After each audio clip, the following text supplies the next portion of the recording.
Halo semuanya, selamat datang lagi di podcast Sehat Seutuhnya season yang ketiga bersama saya Will Yones. Kita hari ini akan dive in mengenai protein.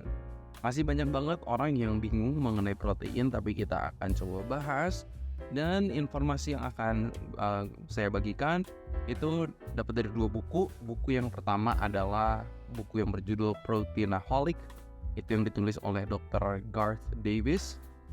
Dia dari sudut pandang kayak kenapa sih orang ini ngomongnya pokoknya protein terus ya, kayaknya takut banget sama kekurangan protein. Satu perspektif lagi akan dibahas dari buku Outlive, buku Dr. Peter Attia ya, cukup menarik. Saya coba serap dari dua buku ini dan menggabungkan, mensinkronkan ya ilmu dari kedua dokter ini. Kalau menurut aku dua-duanya they have good points yang aku benar-benar pengen bagian sama teman-teman. Anyway, buat teman-teman yang nonton di YouTube boleh di subscribe dan bisa bantu likes, bantu share ke teman-teman yang lain supaya lebih banyak lagi yang bisa dapat informasi kesehatan ini. Oke, let's dive in. Jadi Dr. Garth Davis ini sedikit background, dia ini weight loss surgeon. Dia ini dokter bariatric surgery ya. Jadi dia bisa membuat operasi supaya lambung itu dibuat lebih kecil. Orang yang obesitas, yang sangat obesitas itu jadi makannya bisa lebih sedikit karena dioperasi kayak gitu. Ya, ini background dia. Tapi ini ada beberapa pengalaman yang akhirnya bikin dia mikir.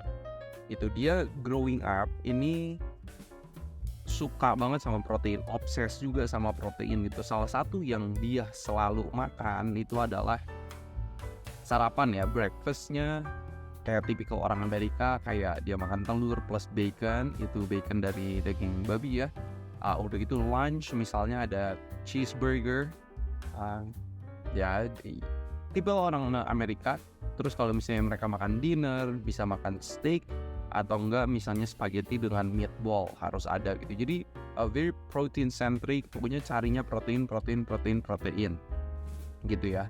Tapi yang buat dia gemes gitu ya, ada beberapa hal. Karena dia ngelihat ketika kita diskusi soal nutrisi, kita tuh jadi membicarakan makronutrisinya atau jenis nutrisinya. Sedangkan makanan itu tidak pernah datang hanya satu jenis makronutrisi atau mikronutrisi gitu kan.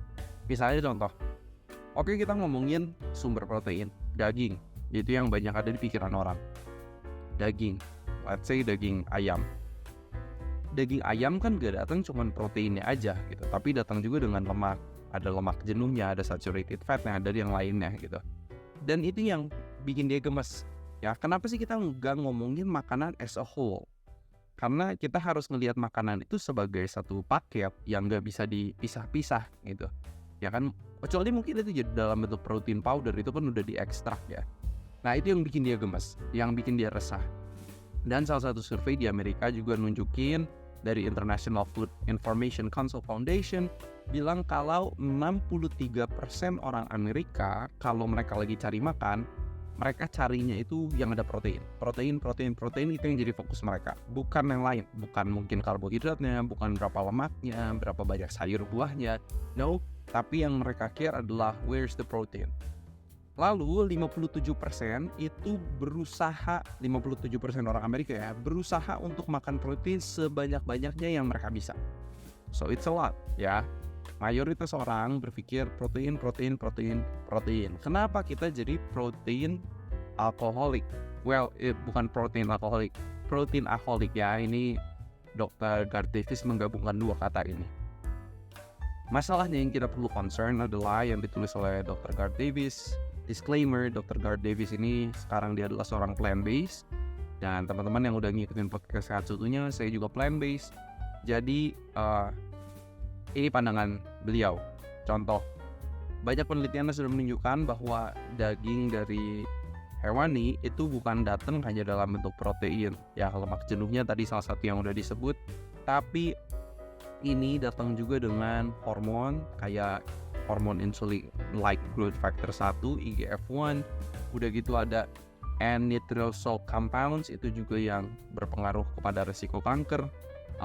premature aging itu juga sudah ada penelitian yang berkaitan ya, dimana kalau kita lebih banyak makan daging, premature aging juga lebih terjadi, dan banyak lagi yang lainnya. Hubungannya dengan resiko diabetes, dengan penyakit jantung itu ada ya. Jadi kayak please keep in mind bahwa protein atau daging itu tidak hanya datang proteinnya aja, tapi datang juga dengan yang lain-lainnya ya. Itu yang perlu diperhatikan. Banyak orang yang takut kekurangan protein ya. Ini yang contoh conversation yang Garth Davis itu punya sama pasiennya. Ini mungkin yang conversation yang teman-teman juga punya. Contohnya Garth Davis ketika sekarang konsultasi sama pasiennya, saya mau kasih tahu bahwa kamu ini perlu lebih banyak makan sayur dan buahnya. Ya, gimana kalau misalnya kamu lagi snacking, kamu itu snackingnya itu apel atau pisang atau jeruk ya, buah ya. Gimana kalau misalnya pas makan malam itu pakai saladnya gitu. Nah, si pasien tuh bilang kayak, oh ya, I thought about it, gue udah pikir kok soal itu gitu. Tapi dia tanya balik ke gue, Dr. Garth Davis, kayak, terus gue bakal dapat proteinnya dari mana?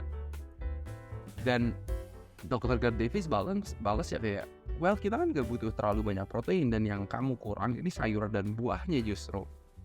Terus pasiennya bilang lagi, ya I know, tapi saya takut kalau saya bakal kekurangan protein.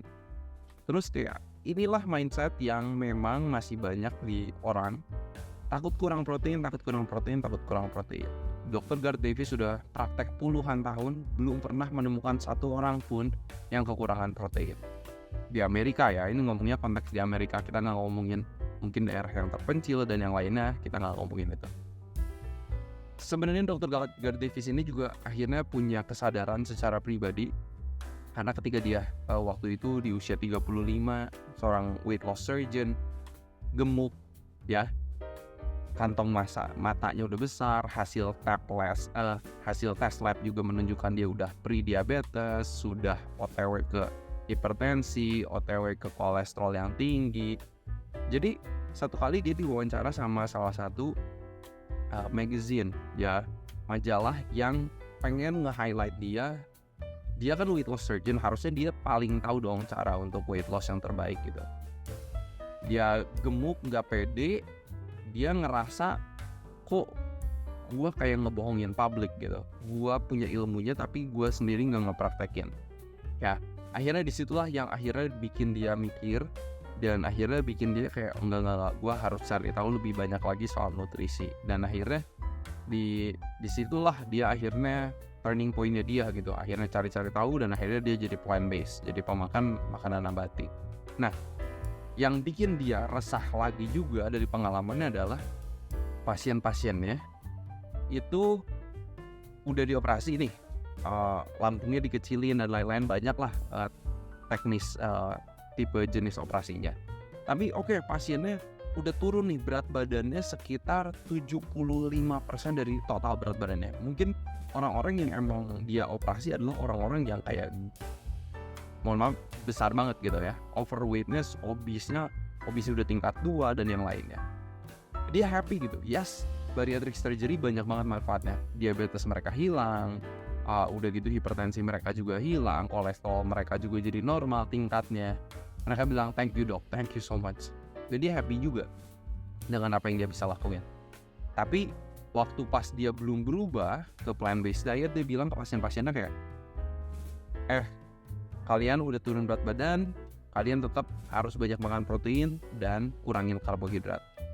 Well, lama-kelamaan yang dia lihat, dia perhatiin sama dari pasien-pasiennya adalah, kok pasiennya berat badannya pada naik lagi.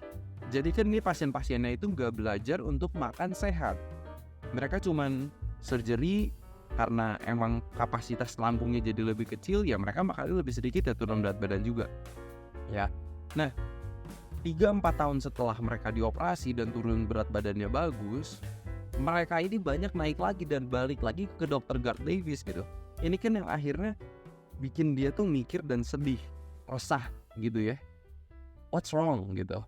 Ternyata operasi gak cukup, ternyata harus ada perubahan pola makan. Dan pola makannya itu adalah plant-based diet ya. Kita udah buat di episode-episode sebelumnya kenapa makanan plant based itu bagus untuk weight loss atau maintain healthy weight, karena kita bisa kenyang tapi kalorinya rendah karena makanan nabati itu seratnya tinggi. Itu salah satu mekanismenya aja, banyak mekanisme yang lain juga ya. Nah, dengan pemikiran ini banyak lagi Dr. Garth Davis mendapatkan data kalau teman-teman yang tahu Blue Zones, orang-orang yang hidup panjang sampai hari ini di dunia, ada 5 tempat di dunia.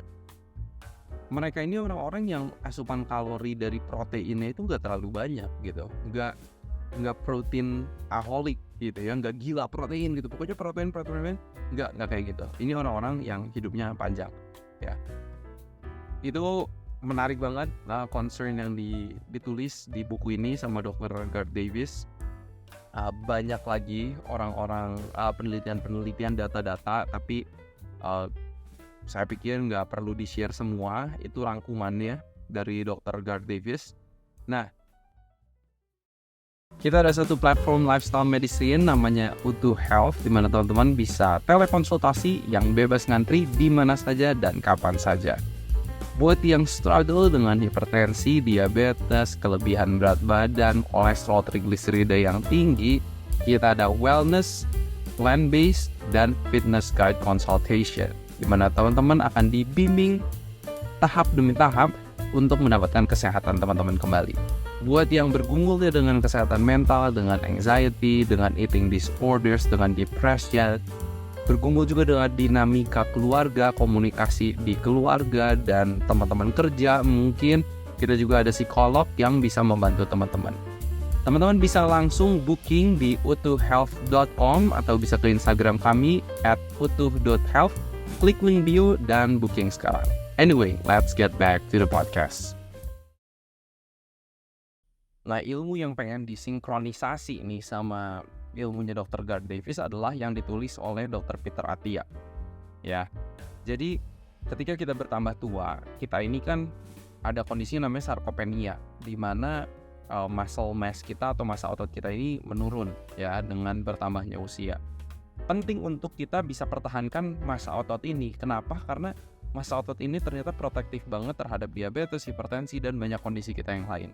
Banyak ditemukan juga orang-orang yang emang massa ototnya ini kurang ya, dari pasien-pasien diabetes terutama yang saya bantu juga di rumah sakit, banyak yang massa ototnya ini kurang, dan ini kita perlu pertahankan ini. Nah, pertanyaannya, apakah kita bisa mendapatkan protein yang cukup dengan makan makanan nabati? Jawabannya bisa ya. Jadi nggak usah takut, walaupun banyak orang yang berpendapat juga nggak cukup, kita harus makan hewani. No ya. Jadi kalau Dr. Peter Attia ini yang menariknya kan, kalau saran protein kita asupan per hari itu 0,8 gram dikali berat badan kita dalam kilogram. Misalnya saya 70 kilo, minimal dalam satu hari 70 itu kita kali 0,8, minimal kita harus makan 56 gram protein per hari, itu minimal. Nah, tapi kalau menurut Dr. Peter Attia, kalau kita pengen slow down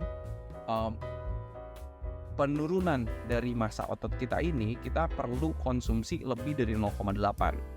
Kalau yang dia sarankan ke pasien-pasiennya adalah 1,6 gram protein kali berat badan dalam kilogram per hari, itu yang dia sarankan. Ya, ini Dr. Peter Attia. Karena banyak yang dia lihat kalau orang-orang tua, ini ada beberapa penelitian yang dia share, orang tua hanya mau konsumsi sekitar 0,8 gram protein per kilogram berat badan, ini masih ada penurunan massa otot yang lebih cepat daripada yang diinginkan. Walaupun sekali lagi, kita juga harus melakukan strength training, bukan hanya semata-mata makan protein yang cukup aja ya. Kalau kita nggak menggunakan otot kita, nggak melatih otot kita, ini juga bakal mengecil juga ya. Jadi ini perlu diperhatikan. Jadi buat teman-teman, kalau misalnya ada kesempatan, boleh cek massa otot kalian itu berapa. Kalian bisa cek pakai alat yang namanya BIA, Bioimpedance Analysis, atau DEXA Scan. Itu sangat bagus banget untuk mengetahui kondisi kita di mana, otot yang kurangnya di mana, otot yang bagusnya di mana, apakah di lengan, badan, kaki, itu bisa dianalisa ya, bisa kita lihat. Jadi teman-teman, kita perlu asupan protein yang cukup, yes. tapi bukan juga kita kegila-gilaan sama protein. Karena sebenarnya mayoritas orang itu kurangnya adalah makan sayur dan buah. Ya, dari Riskesdas terakhir 2018 harusnya udah ada lagi riset kesehatan dasar dari Kemenkes tahun 2023 karena 5 tahun sekali. 2018 menunjukkan 94-56%, 94 sampai 95% masyarakat Indonesia itu makan sayur buahnya nggak cukup. Jadi concernnya bukan necessarily always protein, tapi juga sayur dan buah. Ya. Jadi teman-teman, ini dua perspektif yang menurut aku perlu digabung ya. Yes, kita jangan kegila-gilaan protein, tapi dari perspektif Dr. Peter Attia dan melihat data-data yang lain juga, yes, kita perlu konsumsi protein yang cukup untuk mengurangi kecepatan dari penurunan massa otot selagi kita bertambah tua ya. Strength training juga perlu ya, jadi bukan hanya dari asupan protein aja. Jadi teman-teman, ini yang mungkin aku bisa bagiin di episode podcast kali ini. Semoga teman-teman boleh mendapatkan manfaatnya, kasih perspektif lagi tentang protein, balance perspektif, supaya kita nggak gila-gilaan tapi kita juga dapat yang cukup ya. Buat gue sendiri, pemakan plant based, gue udah pernah ngitung berapa banyak kalori, berapa banyak porsi protein, lemak, karbohidrat, sayur, buah yang gue makan untuk mendapatkan protein yang cukup dan lebih dari 0,8 gram kali kilogram berat badan per hari. Itu sebenarnya gampang banget sebagai pemakan plant based, gampang banget karena ingat, sumber karbohidrat ketika kita makan nasi, ubi, jagung, talas, mereka juga ada proteinnya ya. Jadi protein itu bukan semata-mata hanya dari kelompok legumes, nuts kalau buat yang plant based, atau dari daging misalnya. Jadi gampang, don't worry. Kalau ada yang curious lebih banyak mengenai itu, mungkin boleh DM di Instagram gua. Kalau pengen yang konsultasi lebih jauh juga, kita ada Utuh Health, itu platform buat konsultasi juga untuk dalemin lagi tentang nutrition ya. Anyway, buat teman-teman yang mendapatkan manfaat dari podcast ini, boleh subscribe, likes, share di Instagram story-nya, share ke keluarga supaya lebih banyak orang yang lebih sehat lagi, concern dengan kesehatan, supaya kalian juga bisa lebih produktif dalam aktivitas kalian, pekerjaan, dan yang lainnya. Anyway, seperti biasa, harapan saya semoga kita sehat seutuhnya.